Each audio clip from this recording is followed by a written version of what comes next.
Hi guys, welcome back to our channel. अभी फ़िलहाल हम मुंबई इंटरनेशनल एयरपोर्ट पे हैं और बहुत ज़्यादा एक्साइटेड यस हम लोग जा रहे हैं हमारे नेक्स्ट कंट्री को विजिट करने की, जो कि हम लोग का एक्चुअली 5th कंट्री है। Yes. और हम लोग जा रहे हैं साउथ कोरिया। बहुत ज़्यादा एक्साइटेड है।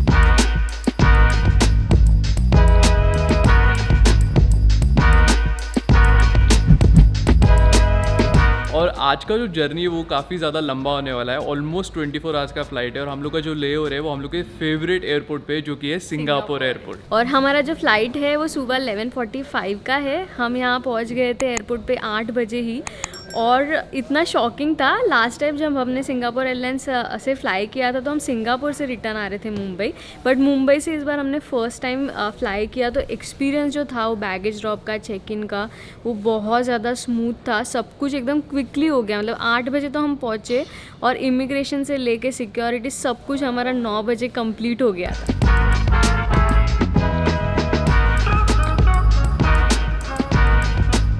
लाउंज में खाने के बाद भी कॉफ़ी पी रहे हो आप? बट ऑफकोर्स सिंगापुर एयरलाइंस का जो कॉस्टिंग है वो बाकी के एयरलाइन से थोड़ा प्रीमियम साइड पे है, बट जो उसमें सर्विसेज मिलता है, आपको लेग रूम मिलता है, वो बहुत ज़्यादा अमेजिंग है। तो आपका बजट अच्छा रहेगा तो आई थिंक आपने सिंगापुर एयरलाइंस प्रेफर करना चाहिए। इसका जो कॉस्टिंग वगैरह हमारा क्या हुआ है वो सब आपको एंड ऑफ द वीडियो पता चलेगा ही। और हम एक कंपाइलेशन वाला वीडियो भी बनाएंगे साउथ कोरिया का पूरा गाइड वाला, तो उसमें भी आपको समझेगा। अभी तक का हमारा जो मुंबई में चेक इन का पूरा प्रोसेस था वो काफ़ी अच्छा था। लेट्स सी अभी बोर्डिंग कैसा होता है। सो हम लोगों ने तो सिंगापुर एयरलाइंस किया, बट हम लोग को वियट जेट वाला भी दिख रहा था जो थोड़ा बजट में था। बट अगर आपको बजट में जाना है तो आप वहाँ पे जा सकते हो। और काफ़ी सारे लोग क्या करते हैं ना, फिर वियतनाम जो एयरपोर्ट है उधर के पास में कोई तो होटल में एक रूम ले लेते हैं और फिर वहाँ पे आराम से सो के फिर नेक्स्ट डे वापस फ्लाइट लेते हैं। बट वो ज़्यादा चीपर भी पड़ता है। अगर आपके पास टाइम है तो आप कर सकते हो। प्लस आपको उसमें आपको वियतनाम का वीज़ा लगेगा। और दूसरी चीज़ उसका जो कॉस्टिंग है वो सिंगापुर एयरलाइंस से ऑलमोस्ट हाफ है। कॉफ़ी कम करने को बोला तो उसने दूध ही दिया ऑलमोस्ट।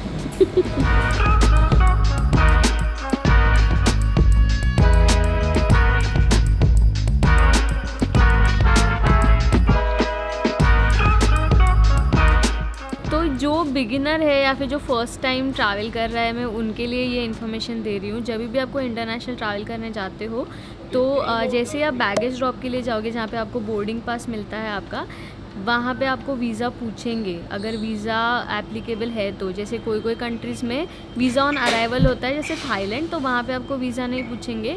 बट साउथ कोरिया में आपको ई वीज़ा कंपलसरी है एवरी इंडियन टूरिस्ट को, जिसका प्रोसेस हम इस वीडियो में आपको आगे चल के बताएंगे।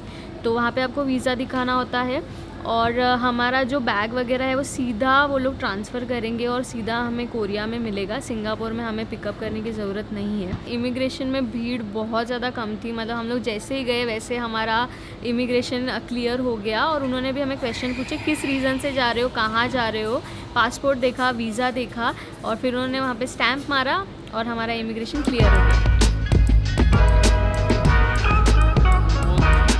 जो इंटरनेशनल एयरपोर्ट है ना, मतलब जहाँ से इंटरनेशनल फ़्लाइट जाता है, तो वो सेक्शन में अदानी और लॉयल्टी लाउंज और 1-2 लाउंज है। बट आपको यहाँ पे अदानी लाउंज में एक्सेस नहीं मिलेगा बिकॉज़ ये सिर्फ बिज़नेस क्लास के लिए रिजर्व्ड है। ये काफ़ी लोगों को कन्फ्यूजन होता है इसमें।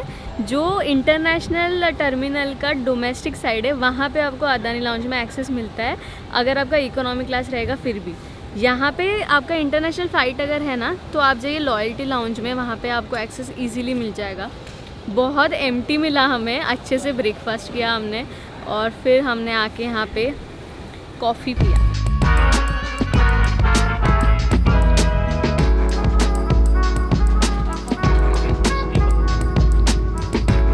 हमने फ़्लाइट बोर्ड कर दी है। वैसे तो पहले सिंगापुर एयरलाइंस का हमने रिव्यू बताया है, बट तभी ना फ़्लाइट हमारी रात की थी तो हम ज़्यादा ठीक से दिखा नहीं पाए थे, तो सोचा कि आज आपको ठीक से दिखा दे। काफ़ी सारे लोग हमें मिलते हैं और हमें बताते कि सिंगापुर के आपके वीडियोस बहुत अच्छे थे और आप में से काफ़ी सारे लोग और प्लान भी करने वाले रहोगे, तो इस बार हम ठीक से आपको पूरा रिव्यू देते हैं सिंगापुर एयरलाइंस का। सो गाइस, सबसे पहले तो यू गेट 10.6 इंच का LCD स्क्रीन, जो कि कंपैरेटिवली बाकी के इकोनॉमी क्लास से थोड़ा सा बड़ा है, मोर यूज़र फ्रेंडली है एंड टच स्क्रीन भी इसका काफ़ी अच्छा है। इस पर आप टीवी शोज़ देख सकते हो, मूवीज़ देख सकते हो। उसके बाद यही स्क्रीन पर आप आज का जो मेन्यू है फ़्लाइट का वो भी चेक कर सकते हो। जैसे हमारा आफ्टरनून का फ़्लाइट था तो हमारे यहाँ पे लंच का आपको ऑप्शन दिख रहा होगा। लंच का जो पूरा मेन्यू है वो दिख रहा होगा, वेजिटेरियन नॉन वेजिटेरियन का। प्लस उसी के साथ क्या क्या फ़्लाइट में ड्रिंक्स अवेलेबल है, अल्कोहलिक और नॉन अल्कोहलिक, वो भी सारी चीज़ें यहाँ पे देख सकते हो आप। सो हमने यहाँ पे नॉन अल्कोहलिक बेवरेज लिया था, मैंने लिया था ऑरेंज जूस। उसके बाद हमें दिया गया क्रैकर्स। अब मैं क्विकली आपको हमारा जो सीट कैसा था और क्या क्या चीज़ें हमें साथ में मिली है वो बता देती हूँ। सबसे पहले तो एक कुशन बहुत ज़्यादा फ्लफ़ी और कंफर्टेबल था, प्लस ये ब्लैंकेट, ये भी काफ़ी कंफर्टेबल और वार्म था।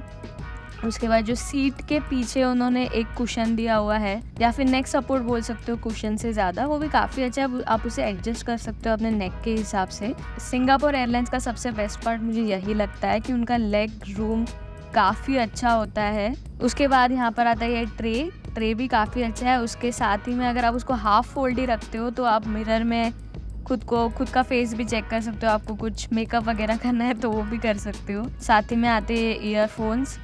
अब हम आपको दिखाते हैं कि हमारे लंच में क्या था। सो सबसे पहले तो उन्होंने कर्ड दिया था, फिर उसके बाद कुछ पापड़, फिर ये ब्रेड, उसके बाद था ये डेजर्ट। एक चीज़ मुझे अच्छी लगी कि उन्होंने स्टील की कटलरी दी है instead of wooden spoons and wooden fork, tissue paper. फिर ये स्प्राउट्स का चाट जो कि प्रॉपर इंडियन टेस्ट वाला चाट था। और ये है मेन मील हमारा, राइस, एक सब्जी और उसके साथ chicken curry. So overall flight बहुत ही कंफर्टेबल था।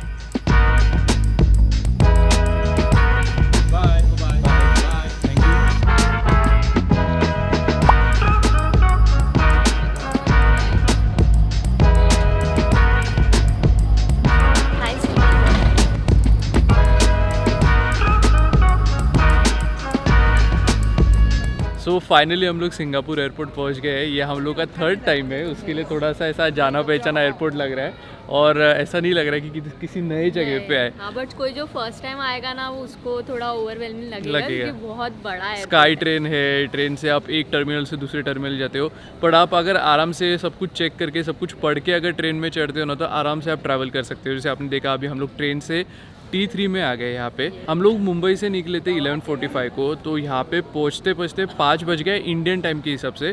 बट अभी करंटली यहाँ पे टाइम हो रहा है 7:30। सो सिंगापुर इंडिया से 2.5 घंटा आगे है, तो हम लोग उसके लिए अभी सनसेट के बाद यहाँ पे पहुँच गए। हम लोग को बहुत अच्छा सनसेट भी दिखा।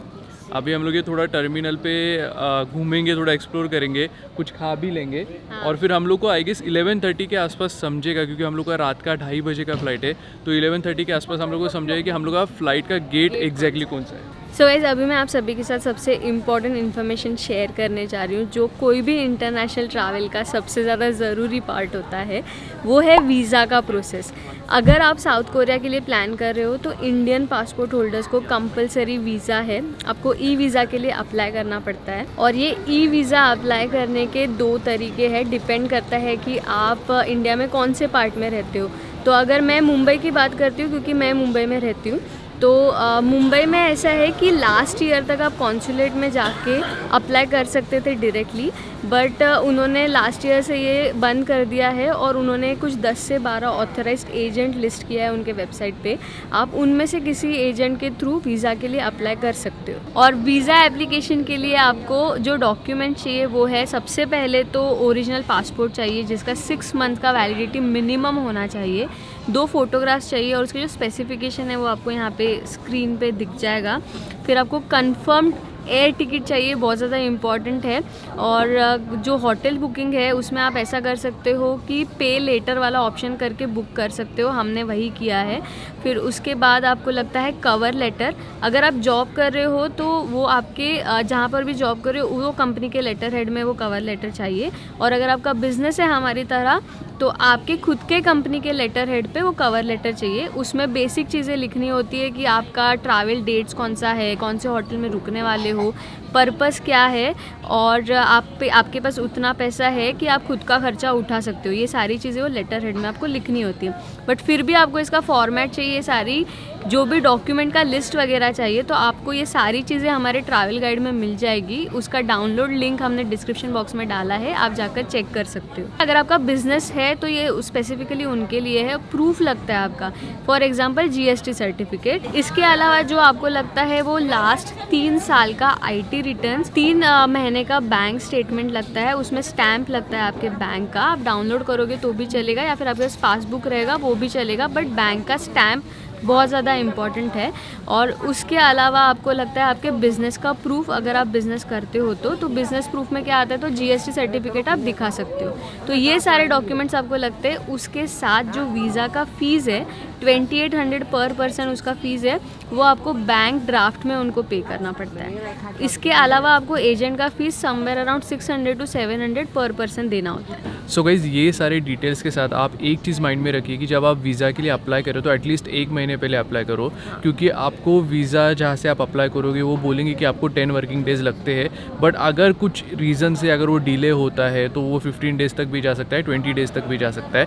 उसके लिए 1 महीने का एक गैप रखो, सो दैट आप टेंशन फ्री होकर आपका वीज़ा आपके पास आ जाता है। इनकेस कुछ चेंज भी होता है तो भी आप वो प्लान चेंज कर सकते हो या फिर फ़्लाइट टिकट भी चेंज कर सकते हो। और जब भी आपका वीज़ा इशू होता है तो उसका वैलिडिटी 90 डेज़ का होता है। मतलब जिस दिन का आपको वीज़ा मिला है उधर से 90 डेज़ के लिए वो वीज़ा वैलिड होता है, और वो आपको मिलता है 30 डेज़ के लिए, यानी कि मैक्सिमम आप 30 डेज़ के लिए साउथ कोरिया में ट्रैवल कर सकते हो। सो गाइज़, हम लोग पूरी तरीके से ट्राई करें कि जितना इन्फॉर्मेशन आपको दे सके उतना इन्फॉर्मेशन आपको दे दिया जाए ये वीडियो के थ्रू, सो दैट अगर आप प्लान कर रहे हो साउथ कोरिया का तो आपको कोई भी और ऐसा टेंशन नहीं रहे और सारी चीज़ें आपको पता रहे ऑलरेडी कि आपको वहाँ पे जाके क्या क्या करना है और कैसे करना है। तो अगर आपको ये इन्फॉर्मेशन अच्छा लग रहा है तो ज़रूर लाइक कीजिए, और इसके बाद में कि जितने भी साउथ कोरिया के वीडियोज़ आएंगे वो भी ऐसे ही इन्फॉर्मेटिव रहेंगे, डिटेल में इन्फॉर्मेशन रहेगी जैसे हमारी सिंगापुर सीरीज़ की। यस। इसके बारे में मैंने बहुत सुना है। किंजल, तुझे भी कॉफ़ी पसंद है, बट अभी 7 बज गया है। बाबा मैं तो नहीं पीऊँगी, देख के तो आते हैं, मे भी रिटर्न आते टाइम पियेंगे। देख के आते। सो इसका जो कॉफ़ी है ना बहुत ज़्यादा फेमस है और बहुत ऐसा रॉयल ट्रीटमेंट देते हैं, रॉयल वे में कॉफ़ी सर्व करते हैं। देखते कैसा है। मोरक्को का है ना? मोरक्को का।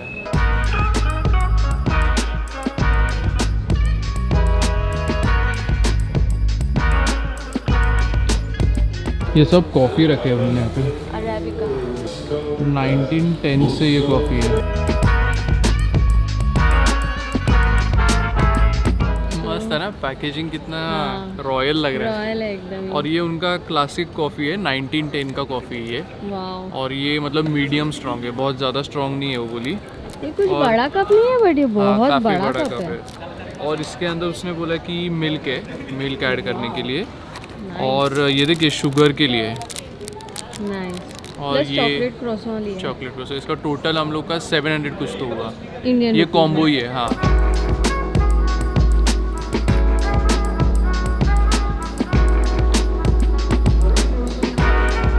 बहुत ज़्यादा स्ट्रॉन्ग टेस्ट नहीं है बट मीठा भी नहीं है, तो आई गेस ये अगर मैं थोड़ा ऐड करूँगा ना शुगर वाला तो थोड़ा मीठा हो जाएगा, बट ऐसे ही अच्छा लग रहा है। फुल क्रस्टी है। यम, अंदर से इतना मॉइस्ट है और बाहर से उसका लेयर ना एकदम क्रस्टी है। हाँ, 2 बाइट लेने के बाद बताओ। हाँ, पूरा खा गए आप तो। अभी यहाँ पे काफ़ी सारे कॉस्मेटिक के ब्रांड्स है और काफ़ी कुछ एकदम लग्जरी ब्रांड्स है यहाँ पे। तो अगर किसी का पैसे का कमी नहीं रहेगा तो शॉपिंग मॉल ही समझ लो इसको।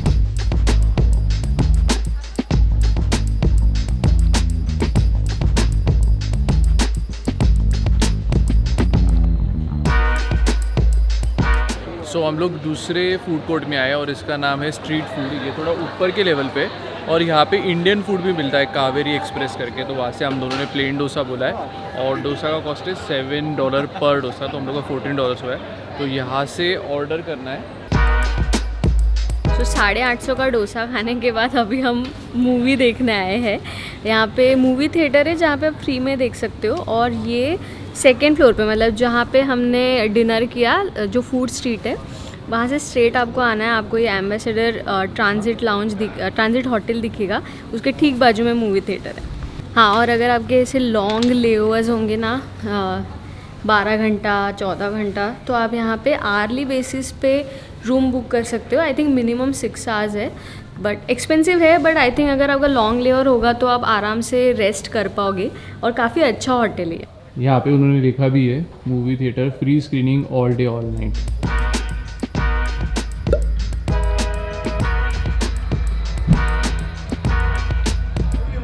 सो हम लोग ये वाला स्काई ट्रेन ले रहे हैं। ये स्काई ट्रेन T2 ही जाता है, बट यहाँ से अगर आप जाओगे तो आपको रेन वोर्टेक्स ट्रेन में से देखने को मिलेगा।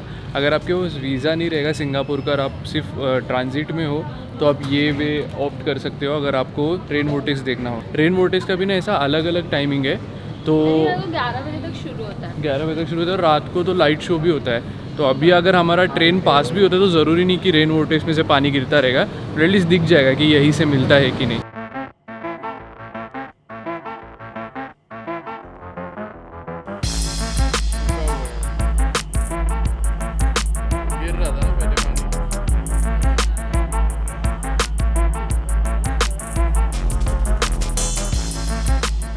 हम लोगों ने लिटरली 2 बार आके जाके गए हम लोग। फर्स्ट टाइम पे रेन वोर्टेक्स शुरू था, एक्चुअली आई गेस 9:30 10 o'clock को बंद हो जाता है, बट अच्छा है, व्यू बहुत सही है।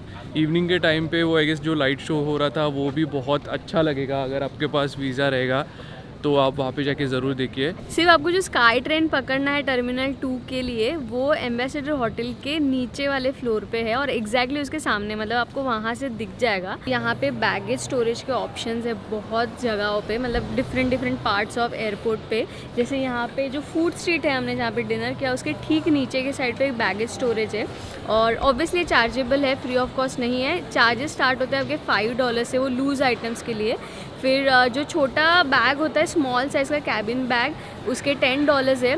फिर उसके बाद लार्जेस्ट बैग जो है उसका $18 है और जो चार्जेस है 24 आवर्स के चार्जेस है। सो अभी बज रहा है 12:30, 1 घंटे में हमारा बोर्डिंग स्टार्ट हो जाएगा। 2:30 बजे यहाँ से फ़्लाइट टेक ऑफ लेगा और हम कल सुबह पहुँचेंगे 10 बजे। सो काफ़ी लंबा जर्नी हो गई, फर्स्ट टाइम हमने इतना लंबा जर्नी किया। बाली का भी जो था वो इतना लंबा नहीं था, आई थिंक हम लोग का 4 to 5 आवर्स का ही यहाँ पे ले ओवर था और उसके बाद 2 घंटे का ही फ़्लाइट था बाली तक का सिंगापुर से। सो ये फर्स्ट टाइम है कि हम लोग मोर देन 24 आवर्स का जर्नी कर रहे हैं। सो अभी हम लोग को जब सिक्योरिटी चेक हुआ और उन्होंने हम लोग को ये इमिग्रेशन कार्ड दिया है, अराइवल कार्ड, जो हम लोग को फिल करना है और आई गेस जब हम लोग वहाँ पे पहुँच जाएंगे तो ये सबमिट करना है, तो ये हम लोग फिल कर लेंगे। बट जब हम लोग का वहाँ पे सिक्योरिटी चेक हुआ तो हम लोग के जो हेयर स्प्रे था या फिर फेस वॉश था वो सब 100 ml के ऊपर जितना भी था, 3-4 चीज़ें उन्होंने निकाल के उनके पास रख दी, उन्होंने डिस्कार्ड कर दी। अगर आप भी ऐसा कुछ चीज़ अगर आपके हैंड बैग में कैरी कर रहे हो जो 100 ml से ज़्यादा है तो वो मत कैरी कीजिए, क्योंकि यहाँ पे आपको साइड में रख देना पड़ेगा। काफ़ी स्ट्रिक्ट है यहाँ पे, काफ़ी स्ट्रिक्ट है, तो वो आपको मेक श्योर कीजिए कि आप छोटे वाले बॉटल से लेके आ रहे हो।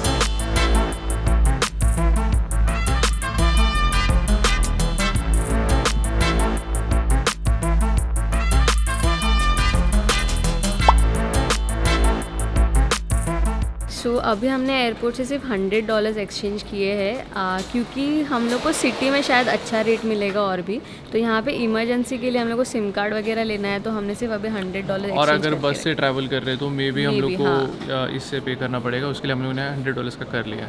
100 का कॉइन है, 50,000 वॉन, 10,000 वॉन, 5,000 और 1,000।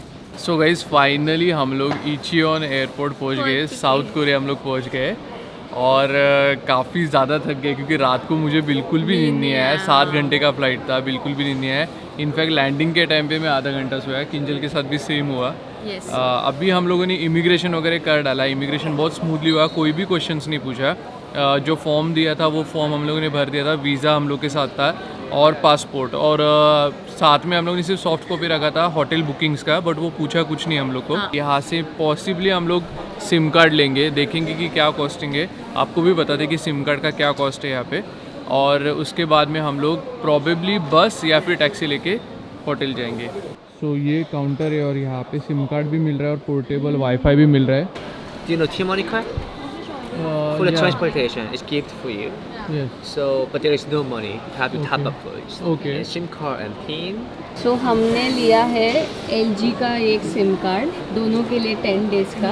इसका कॉस्टिंग है 38,500 वॉन एक सिम कार्ड का, और उसके साथ हम लोग को टी मनी भी मिल गया। मतलब जो इधर का लोकल ट्रांसपोर्ट है, बस, ट्रेन, मेट्रो, जिससे भी करना है वो हम लोग इससे कर सकते हैं। इसके अंदर बैलेंस नहीं है, तो कोई भी कन्वीनियंट स्टोर में जाके या फिर मेट्रो के यहाँ पे जाके हम लोग को रिचार्ज करना है, बट वो कर देंगे। बट ये टी मनी कार्ड मिल गया, वो अच्छी चीज़ है, क्योंकि फिर से अलग से लेने की ज़रूरत नहीं है।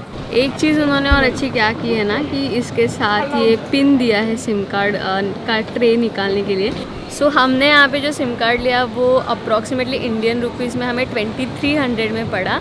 वही अगर आप ऑनलाइन बुक करके आओगे, प्री बुक करके आओगे, तो आपको 200 रुपये कम देने पड़ेंगे, समवेयर अराउंड 2100 है। Yes. तो उसका जो लिंक है ऑनलाइन प्री बुकिंग का सिम कार्ड का, हमने डिस्क्रिप्शन बॉक्स में दिया है। आप इंडिया से ही बुक करके आ सकते हो और आपको यहीं से कलेक्ट करना है। एयरपोर्ट पे ऐसे कियोस्क भी है जहाँ से आप बस की टिकट ले सकते हो। म्योंगडोन स्टेशन करके स्टॉप है, बस स्टॉप, वहाँ से मेरा होटल भी पास में है, तो हम दोनों बस से ही जा रहे हैं। सो हमने ये टिकट ले लिया है। एक टिकट आया 17,000 वॉन का, सो टोटल 34,000 हुआ है। सो एवरी एग्जिट के बाहर ऐसे इंफॉर्मेशन सेंटर है जहाँ पे आपको बस के सारी इन्फॉर्मेशन मिल जाएगी, प्लस वहाँ पे भी वेंडिंग मशीन है, तो आप वहाँ से भी टिकट बुक कर सकते हो। तो आपने भी अगर हमारी तरह म्योंगडोंग एरिया में होटल बुक किया या फिर एयरबीएनबी बुक किया है, तो आपको बस नंबर 6015 लेना है, जिसका लास्ट स्टॉप म्योंगडोंग स्टेशन है। और यहाँ पे उन्होंने बताया कि एवरी 30 मिनट्स के इंटरवल पे एक बस होता है, और उसका फर्स्ट बस आई थिंक सुबह 5 बजे स्टार्ट होता है, और लास्ट बस है वो रात को 11 बजे का है। Myeongdong station.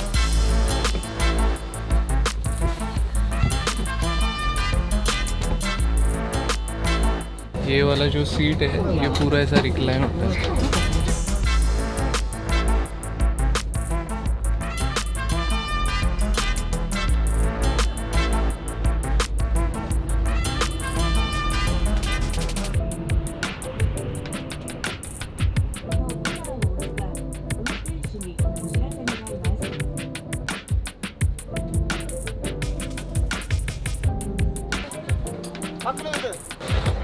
तो हम लोग यहाँ पे होटल के यहाँ पे पहुँच चुके हैं। हम लोग उतरे थे वहाँ पे, वो जो बस रुका है वहाँ पे, बस एकदम 30-40 मीटर्स के डिस्टेंस पे हम लोग का होटल है। फाइनली थोड़ी देर के लिए आराम करेंगे हम लोग, और बहुत अच्छा एरिया लग रहा है, एकदम ही डिफरेंट है, और वेदर बहुत अच्छा है अभी, है ना? मस्त वेदर है, एकदम परफेक्ट टाइम सिलेक्ट किया है ये। एन टावर भी दिख रहा है यहाँ से। वो एन टावर है। अभी हम लोग चेक इन वगैरह कर लेते हैं और फिर आपको रूम दिखाते हैं। सो अभी जस्ट हमने हमारे होटल में बैग्स ड्रॉप किए हैं। यहाँ पे जो चेक इन टाइम है वो 3 PM का है, तो हमें 1.5 घंटा वेट करना पड़ेगा, तब तक हम लोग कुछ खा लेंगे। बट अगर ओवरऑल जो हमारा एयरपोर्ट से यहाँ तक का जर्नी था बस में, वो अगर बताया जाए तो काफ़ी अच्छा था। बस बहुत ज़्यादा कंफर्टेबल था। सिर्फ उसके जो कॉन्स है वो ये है कि बहुत रुक रुक के चलता है, थोड़ा ट्रैफिक आपको फेस करना पड़ता है। बट उसका प्रो ये है कि आपको बैगेज का बिल्कुल भी टेंशन लेने की ज़रूरत नहीं है, प्लस बहुत ज़्यादा कंफर्टेबल है।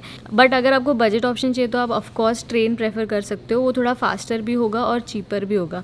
और जो हमने होटल बुक किया है वहाँ से ट्रेन स्टेशन भी एकदम पास में, वॉकेबल डिस्टेंस पे है, और बस का तो हमने आपको दिखाई दिया कि 50 मीटर्स पे जस्ट हमें ड्रॉप की। सो गाइज, आई होप आप सभी लोगों को ये वीडियो अच्छा लगा होगा। इनकेस आपको इसके अलावा और कोई भी डाउट्स रहेगा तो आप हमें कमेंट सेक्शन में पूछ सकते हो। इस वीडियो को यहीं पे ख़त्म करते हैं, हम फ्रेश होते हैं, थोड़े से ज़्यादा टायर्ड है क्योंकि 24 आवर्स से भी ज़्यादा हमने ट्रैवल किया है। तो अगर ये वीडियो अच्छा लगा तो प्लीज़ लाइक कर दीजिए, कमेंट कीजिए, और चैनल को सब्सक्राइब करना बिल्कुल मत भूलिए, क्योंकि बहुत अमेजिंग साउथ कोरिया की वीडियोस आने वाले हैं।